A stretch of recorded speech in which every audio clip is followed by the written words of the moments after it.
Всем привет, дорогие друзья! Вы смотрите видео с канала Полезное ТВ. В этом видео я хочу поделиться с вами отличным способом выращивания картофеля, при посадке которого, если будете соблюдать всех тех советов, которые буду вам давать, и они же будут как и правилами для выращивания картофеля таким способом, то тогда в конце года вас ожидает очень крупный урожай. Причем картофель не будет поражен таким вредителем, как проволочник, в Украине называют его дротянка, потому что картофель не будет, собственно, находиться в земле.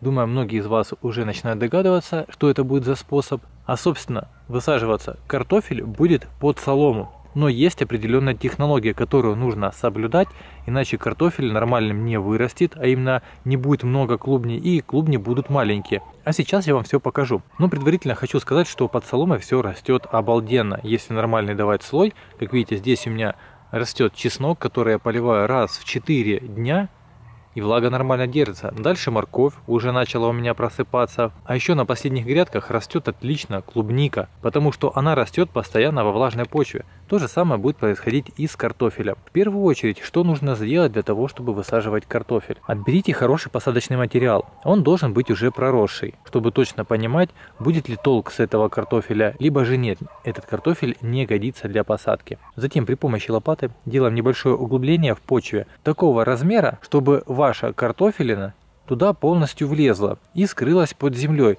Сверху как раз, чтобы оставались только проростки. Но так как на картофеле проростки растут со всех сторон, то большую часть проростков вы оставляете еле-еле прикрытой, ну а какая часть попадет, там прикроется полностью землей. Но не так, как при стандартной посадке, что картофель высаживается на большую глубину. Минимальное расстояние между картофелем должно составлять около 10-15 сантиметров. Но тогда расстояние между рядками должно состоять около 30 сантиметров. Также, если вы знаете, что у вас есть такой вредитель, как проволочник, то можно будет в лунки добавить золу. Также это поможет самому картофелю лучше развиваться. Я же в прошлом году практически избавился, ставя специальные приманки для проволочника. Видео есть у меня на канале, либо будет здесь в правом верхнем углу, зайдите посмотрите. Затем после размещения в лунках картофеля мы его присыпаем, не притрамбовываем, чтобы не отломать прирост. Ну а затем, собственно, главный ингредиент, назовем его так, нужно укрыть толстым слоем соломы. Толстый слой имеется в виду хотя бы как минимум сантиметров 10. Это для первичного покрытия сверху картофеля. Затем по мере роста, когда ботва картофеля будет расти, вам нужно будет пополнять солому на грядках, так как она, во-первых, может немножко улетучиваться, а именно будет ее ветер сдувать. Также сама по себе солома, она перегнивает, и поэтому тоже ее нужно будет пополнять. Но тем самым, что она перегнивает, она обогащает почву макро-микроэлементами. Там нормально потом развивается микрофлора, из-за которой тоже увеличивается урожайность вашей почвы. Так что солома еще выступает у нас в виде восстановителя плодородности почвы. Конечно же, после того, как мы полностью разложили солому, делаем обильный полив, чтобы солома прижалась и стала влажной, так она будет плотнее держаться на картофеле.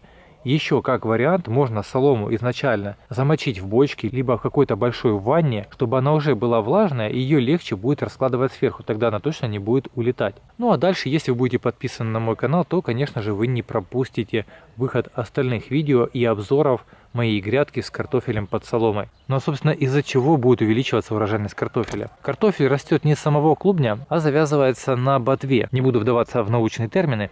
И вот смотрите, если у вас почва очень уплотненная, то, соответственно, и картофель плохо будет развиваться. А в соломе картофелю место хоть разгуляйся, и поэтому клубни будут крупными, чистыми и ровными. Это тоже один из огромных плюсов, что картофель будет чистый. Также при таком способе посадки картофеля отпадает нужда в прополке, так как под таким слоем соломы не растет бурьян. И во-вторых, не нужно будет окучивать. Окучивание будет производиться, подкладывание соломы по мере ее перегнивания и улетучивания. Вот и будет окучивание.